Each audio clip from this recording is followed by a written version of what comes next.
makinig kay Teacher Arlene. May bagong aralin, halina't matuto kay Teacher Arlene. Isa, dalawa, tatlo.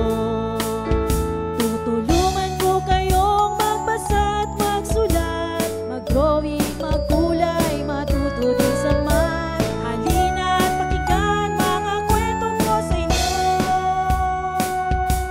kasama si Teacher Arlene.